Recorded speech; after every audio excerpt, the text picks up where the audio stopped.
Tem um cara, né, chamado Ludwig von Mises, que é absolutamente libertário. Ele fala assim, que a iniciativa privada, na ausência do Estado, no longo prazo, acaba suprindo os gaps que o Estado antes ocupava.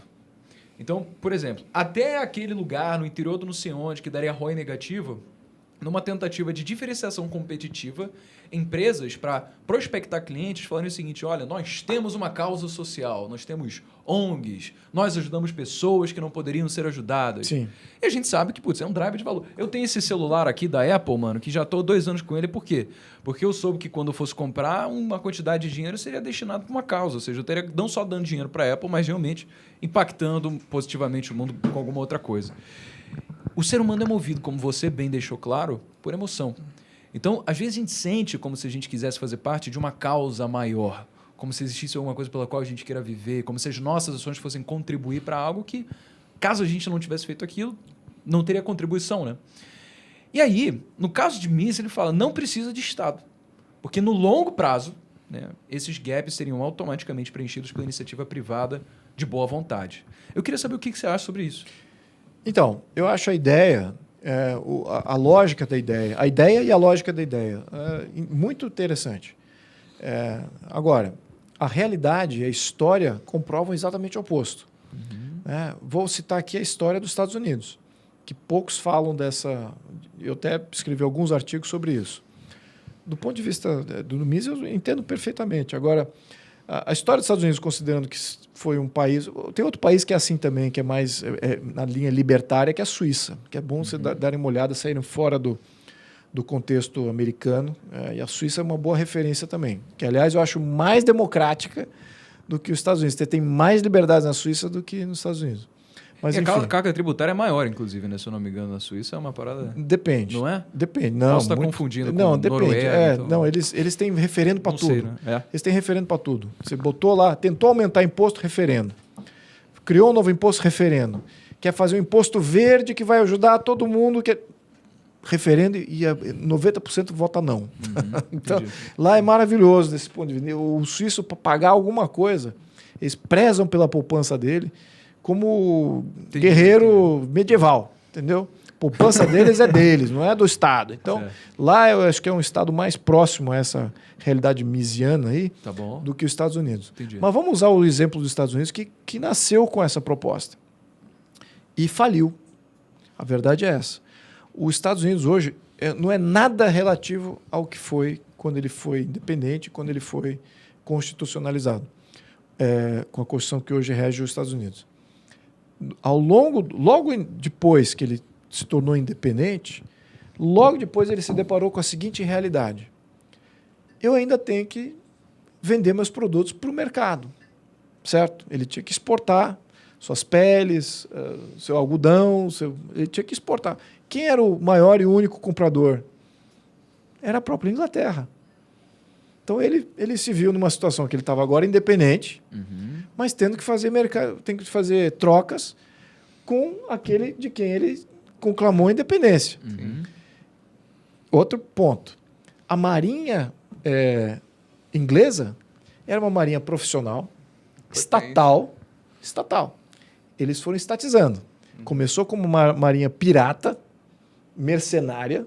Foi como começou a marinha inglesa. Extremamente voraz, sem nenhum escrúpulo. Tá? Essa que é a história da marinha inglesa. E ganharam a Primeira Guerra graças à marinha inglesa. A Primeira Guerra... A Primeira Guerra Mundial. Ah, sim. Estou falando lá atrás. Não, sim, no século XVI, XVI, XVII, XVI, XVII, XVIII. Ah, entendi. Estou falando lá atrás. A origem é tudo pirata. O Estado inglês não era tão forte assim. A França sempre foi muito maior que a Inglaterra, historicamente falando. A Inglaterra tinha, sei lá, 6 milhões de habitantes, a França já tinha 16 milhões de habitantes. Então, a diferença de estrutura... Agora, o que a Inglaterra fez? Ela transformou o que era pirata, transformou em nacional. Transformou em interesse nacional. Então, os piratas começaram a fazer o absurdo contra os holandeses, contra os franceses, contra os espanhóis. É assim que começou a Inglaterra. Muito bem. Quando chegou na questão dos Estados Unidos, quando a independência dos Estados Unidos, quem é que tinha a maior marinha naquele momento? Então, era o inglês. Qual era a marinha norte-americana? Zero, praticamente zero. Eram pequenos barcos ali de navegação. Tanto que, para fazer a independência dos Estados Unidos, pediram auxílio da Marinha francesa. E se não fosse a Marinha Francesa, não teria tido independência dos Estados Unidos. Isso é ponto histórico pacífico. Muito bem, o que os Estados Unidos fez à medida que se independizou? Para criar uma marinha ao ponto de poder dar combate à inglesa? Nada. Então ele estava ali constitucionalmente, eu acho que é o artigo 2, no meu artigo 4, não me lembro, que dizia ali que uma milícia bem organizada, uma milícia bem regulamentada vai dar a segurança nacional. É a segurança de milícia. Os milicianos, literalmente. Então, era um exército de miliciano. Quem que é? A ideia do Jefferson naquela época é de fazer aquela coisa de fazendeiros guerreiros, como era na Atenas antiga.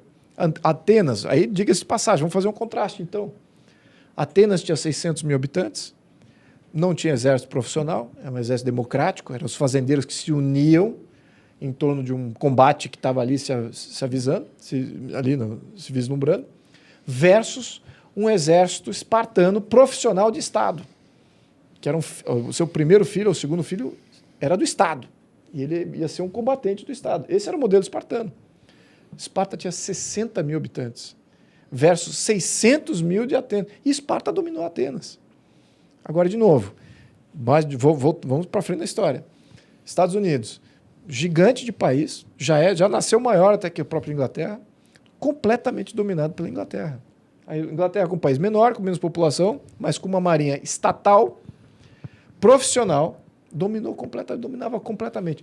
Tanto que, até 1812, acho que foram 50 mil pessoas, 50 mil americanos sequestrados pela marinha inglesa.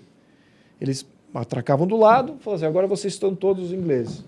E jogavam o cara para ir fazer num barco lá para as Índias. Mas eles viravam parte da mancha do todo. Então, isso se tornou um problema tão grave que chegou em 1811, 1812, e o Madison declarou guerra contra a Inglaterra.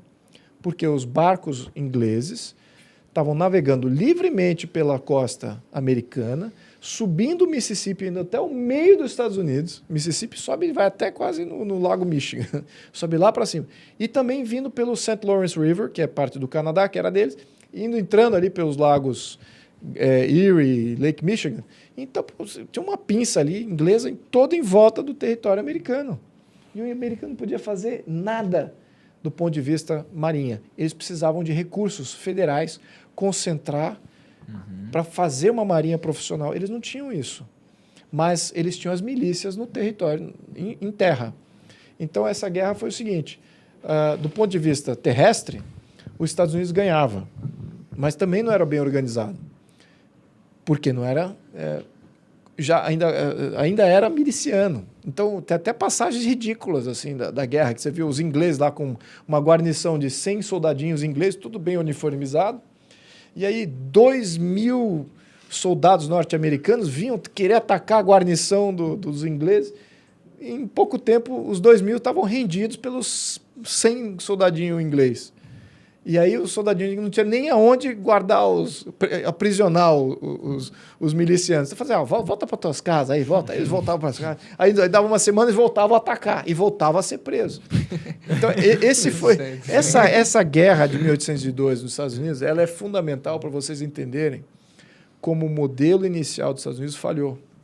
Ele falhou porque ele não conseguia proteger os Estados Unidos. Certo. Ele não conseguia proteger o norte-americano. Ele não conseguia proteger todos os valores universais ali colocados na Constituição. Entendi. E a única então forma você dele conseguir isso foi com o Estado.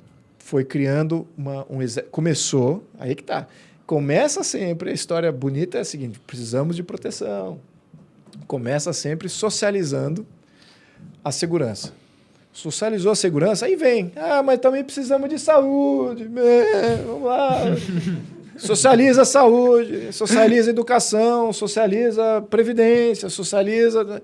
Toma conta do meu filho aí, educa ele aí para como é que ele tem que ser.